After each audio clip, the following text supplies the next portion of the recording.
안녕하세요 여러분, 애니등률 국어 오지현 선생님입니다. 반갑습니다. 네, 여러분 오늘도 달달 읽고 곰곰이 생각하는 달콤한 국어 문법 시간 들어가 볼 건데요. 자, 오늘은 중의적 표현입니다. 중의적 표현이라는 거는요, 한 표현이 두 개 이상으로 해석되는 경우야. 자, 예를 들어 볼게요. 선생님 친구가 해외여행을 갔다 왔어. 그래서 선생님이 우와 너무 재밌었겠다, 가서 뭐 사왔어? 라고 얘기했는데 친구가 밖에가 더 차가 싸더라고, 그래서 차 사왔어 라고 얘기를 하는데 선생님은 오잉? 이게 부릉부릉 차를 얘기하는 건지 후루룩 마시는 차를 얘기하는지 모르겠는 거예요. 그래서 한 번 더 물어봤어요. 오잉? 어떤 차 얘기하는 거야? 라고 얘기한 적이 있습니다. 자, 이렇게 중의적 표현은요, 여러 가지로 해석이 되기 때문에 듣는 사람이 모호하게 느낄 수 있어. 그리고 하나의 정보를 얘기하는데 여러 번 확인해야 되는 번거로움이 생길 수 있습니다. 그래서 여러분들이 중의적 표현을 좀 더 분명하게 풀어서 얘기하는 연습을 하면 좋겠어요. 그럼 바로 들어가 볼게요. 출발!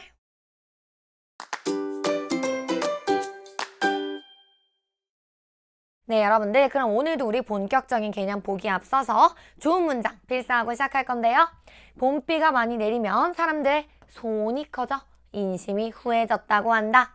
자, 여러분들, 우리 손이 크다 라는 건요, 진짜 우리 손, 여기 손목 끝에 달려있는 이 신체 부위가 크다 도 있지만요, 씀씀이가 크다 라고도 해석을 하기도 해요. 그래서 손이 크다만 얘기하면요, 이게 진짜 내 손이 크다는 건지 씀씀이가 크다는 건지 확인하기가 어렵습니다. 이럴 땐 앞뒤 부분에 이 손이 어떤 걸 얘기하는 건지 좀 더 얘기를 해주면 좋겠죠? 하나 더 보겠습니다. 모자의 예쁜 장식은 모자의 완성도를 높여준다. 올바른 문법을 사용하면 글의 완성도가 높아진다. 자, 여러분들, 이거는요, 틀린 표현은 아니에요. 분명한 표현이긴 한데요. 자, 이 예쁜 이라는 수식어가 표현해주는 부분이 모호할 때가 있습니다. 자, 예를 들어 선생님 이거 앞으로 옮겨볼게요.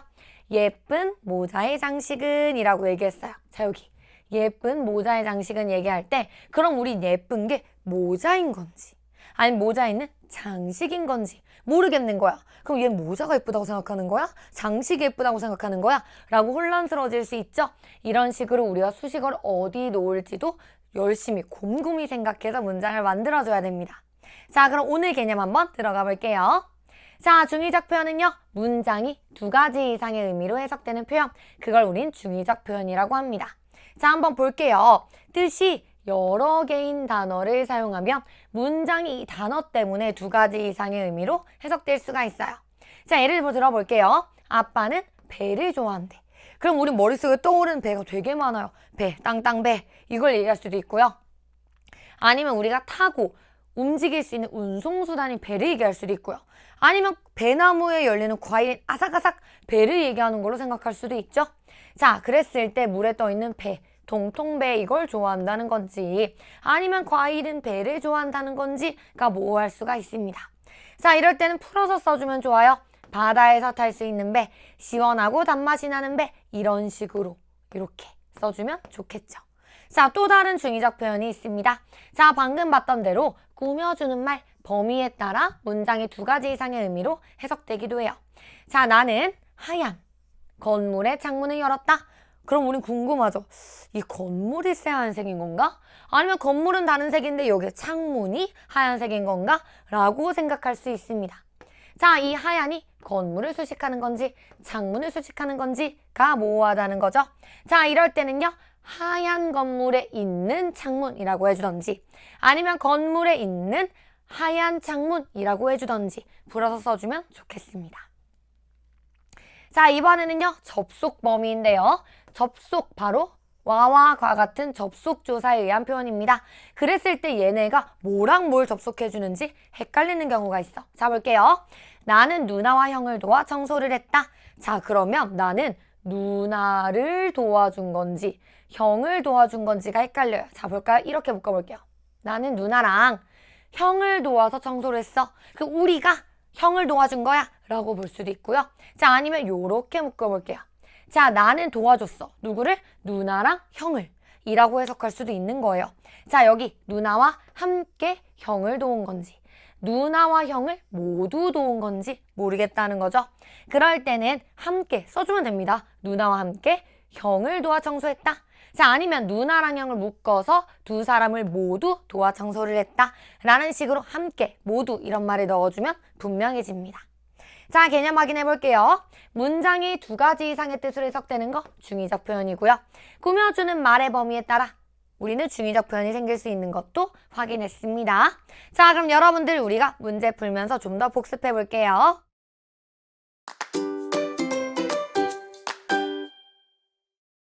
자, 그럼 1번 들어갑니다. 다음 문장에 해석되는 두 가지 뜻을 모두 써보라고 하잖아요. 자, 나는 형과 동생을 속였다. 자, 이것도 마찬가지입니다. 이렇게 묶어줄 건지, 이렇게 묶어줄 건지의 문제가 되는데요. 자, 그럼 먼저 나는 형과 함께 뒤에를 써주면 되겠습니다. 나는 형과 함께 우리가 작당 모의한 거야. 그래서 동생을 속였다 라고 해주던지. 자, 이렇게 볼까요? 나는 형과 동생을 모두 속였다 라고 해주면 되겠죠? 자, 모두가 해주는 거 형과 동생 얘기하는 겁니다. 됐나요? 이렇게 해주면 되겠고요. 자, 엄마는 밤을 제일 좋아하는데 그럼 우리 머릿속에 떠오르는 밤이 있어요. 시간, 캄캄한 밤인 건지 우리가 겨울철에 많이 먹는 그 군밤 같은 밤을 얘기하는 건지. 자, 그러면요. 여기는 앞에 수식 표현을 써주면 됩니다. 자, 예를 들어 볼게요. 엄마는 캄캄한 밤을. 그래서 캄캄한을 써줘도 되겠고요.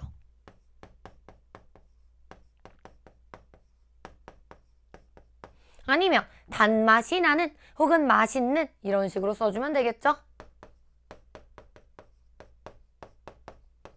이렇게 우리가 시간대인 밤이랑 먹는 밤이랑 좀 더 분명하게 수식 표현을 써주면 좋겠습니다. 자, 그러면요. 3번 가볼게요. 다음 문장을 고쳐 써볼 건데 화가가 아름다운 공원의 소나무를 그리고 있다. 그럼 우린 궁금해요. 아름다운 게 공원인 건지 소나무인 건지. 자, 그러면요. 여기선 소나무가 아름답다는 뜻으로 쓰래요. 그러면 화가가 공원에 있는 아름다운을 소나무 앞에다 붙여놨어. 이런 식으로 바꿔 써주면 되는 거죠. 자, 누나가 차를 가지고 왔다. 요 차. 선생님이 맨 처음에 오프닝 하면서 말했던 그 차입니다. 이게 빵빵한 움직이는 차인 건지 아니면 후루룩 마시는 차인 건지. 그랬을 때 마시는 차를 가지고 왔다는 뜻이라고 써주면 되겠대요. 그럼 우리 어떻게 하면 좋죠? 누나가 여기 어떤 차인지를 설명해 주면 돼요. 아무거나 다 들어갈 수 있습니다. 누나가 좋은 향기가 나는 따뜻한 차를 가지고 왔다 라는 식으로 누가 봐도 마시는 차인 것처럼 서술해 주면 되겠습니다. 그 다음에 4번과 5번은 여러분들이 해볼 수 있을 거예요. 여기서 여기, 영이, 요거 이렇게 접속 표현에 의한 중의 표현이고요. 자, 5번은요. 이런 수량도 잘 보셔야 됩니다. 사과와 귤 2개잖아. 그럼 사과 2개, 귤 2개인 건지 사과 하나, 귤 하나인 건지 이것만 분명하게 써주면 되겠습니다. 자, 그럼 우리 이제 줄글 읽고 나서 문제 풀어볼 건데요. 자, 여기 기억, 니은에 대해서 분명히 문제가 나올 것 같아요. 기억이 중의적 표현인 이유를 보기에서 찾아 번호를 쓰고 한 가지 의미로만 해석되도록 문장을 고쳐 써보래요. 기억이 뭐죠? 반소매 옷과 긴 소매 옷 2벌을 주문했습니다. 그럼 우린 궁금해. 얘가 2벌, 얘도 2벌인 건지 한 벌 한 벌인 건지 궁금합니다. 분명하게 써주면 되겠어요. 뜻이 여러 개인 단어를 사용한 게 아니고요.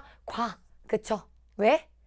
여기 반소매 옷과 긴 소매 옷 2벌을 주문했으니까. 자, 그래서 이건 2번 골라주면 되겠고요. 어떻게 쓰면 좋을까요?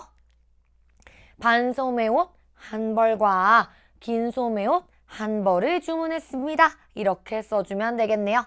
그래서 여기 그리고 여기 써준 다음에 이렇게 해주면 되겠습니다. 반소매 옷 한 벌과 긴 소매 옷 한 벌을 주문했습니다. 써주면 가장 분명하겠죠? 자, 그럼 니은 관련된 문제도 한번 봅시다. 보기의 뜻으로 해석될 수 있게 니은을 고쳐 써보래. 사회관계망 서비스를 올바르게 이용하자. 자, 이걸 보면서 니은 다시 한번 가보겠습니다. 자, 올바른 사회관계망 서비스의 이용법을 가르쳐야 한다고 생각합니다. 그럼 이게 애매한 게 뭐야? 이 올바르다는 게 사회관계망 서비스가 올바르다는 건지 아니면 올바른 이용법이라는 건지가 궁금한 거죠. 근데 우리가 문제에 뭐래? 올바르게 이용하자는 얘기를 하고 싶은 거라며? 그러면 무조건 금지보다는 사회관계망 서비스의 올바른 이용법을 가르쳐야 한다고 생각합니다. 라고 옮겨주면 되겠습니다. 네, 여러분들 여기까지 우리가 오늘 또 중의적 표현을 봤는데요. 자, 중의적 표현을 쓰지 않으면 바로바로 소통이 되면서 말하는 사람도 듣는 사람도 명확하게 소통을 할 수가 있겠죠? 자, 그래서 여러분들 오늘 배운 3가지 중의적 표현 꼭 기억해서 올바르게 소통해 보도록 하세요. 그럼 우리는요, 다음에 만날게요. 안녕!